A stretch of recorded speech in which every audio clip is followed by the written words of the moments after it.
What's going on, everybody? I'm back with another video. This video is going to be looking at Barcelona versus Bayern Munich and how Bayern Munich keep running over Barcelona in the UEFA Champions League. Before we get into the match, check out both my books. They're online on Amazon and there's links in the description below. Also, be sure to check out Keyframe. It's how I made this video, and there's a link to that in the description as well. So let's get right in the video. So the first problem for Barcelona came in their build-up, and in their first phase of build-up, they went with a back four that saw the fullbacks using full width and playing in a very deep area.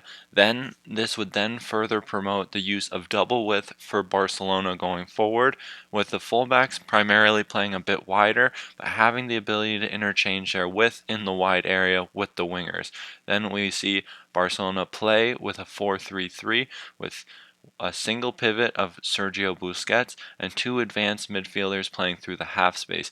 De Jong had more of a box-to-box role, often coming deeper and allowing space for a player like the winger to then invert, whether that was Sergio Dest or one of the two forwards of Memphis Depay, to drop into the space between the lines and try and progress the ball, with the Bayern Munich midfielder being pulled out. Bayern Munich played in a very clear 4-2-3-1, which would often look and become a 4-4-2 with Lewandowski and Thomas Muller as the two front players. Now, Barcelona's structure matched up very well against Barcelona's offensive organization phase. They had clear access to the both players between the lines. Sergio Busquets had pressure tight on him almost at all times, and they had wingers that were capable of pressing from out to in at a very high pace, making it hard for Barcelona to play out. Moving forward, Barcelona often also used a three central defender system, with their right center back being an initial fullback but then coming narrow. So then from here we have more freedom for De Jong to drop into the half space to then try and pull a defender further forward and create space between the lines. So although this was the idea, it was ineffective because of the natural setup of Bayern Munich and closing off these dangerous spaces, and with defenders jumping and vertical partnerships that were trained very well. Now we see the use of the back four again for Barcelona, this time in the midfield third. We have our three-man midfielder, but now we see the clear effects of De Jong dropping deeper alongside Busquets. We have Memphis Depay then dropping between the lines, trying to overload the half space in more advanced areas. So then from Bayern Munich, we have Sané going to press and a staircase midfield that is pretty man-oriented in more of a man-oriented zone, because they are very oriented towards the players, and this is clearly affecting their position, which gives them longer connections between each player. But because of their high level of vertical compactness and their vertical partnerships, this increased horizontal spacing wasn't exploited by Barcelona very much, and more so aided Bayern Munich. When Barca would circulate possession, there would be more pressure arriving in an earlier situation. Now lastly, we see when Barcelona would shift to a three-man back line, Busquets still has a single pivot, and now we see the three-man structure ahead of the ball.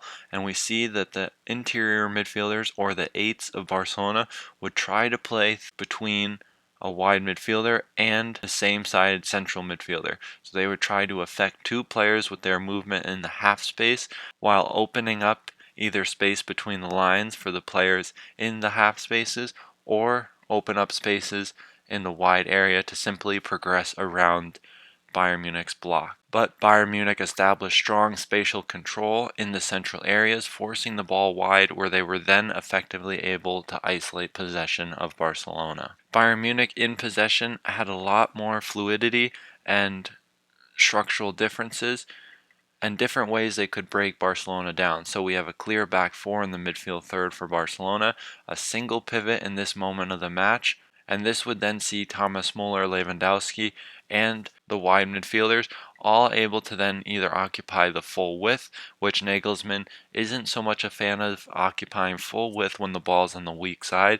He would rather have a more narrow structure, more adept in the transition phases, and having higher overloads between the lines.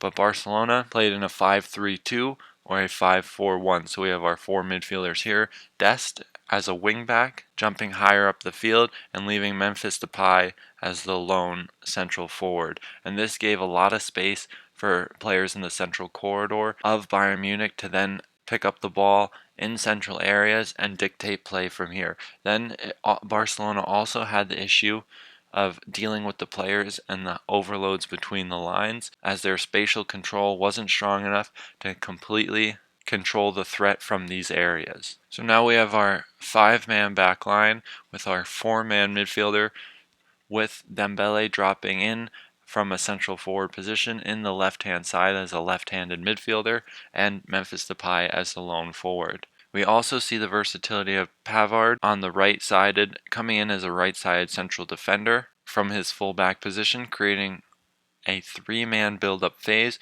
with a single pivot, and then we have players like Sane and Kingsley Coman being able to have the fluidity to play either in the half space or in the wide area. But with Nagelsmann, it's very important that we look at the players between the lines, that we always have direct access to players through the half space in between 4 opponents of Barcelona.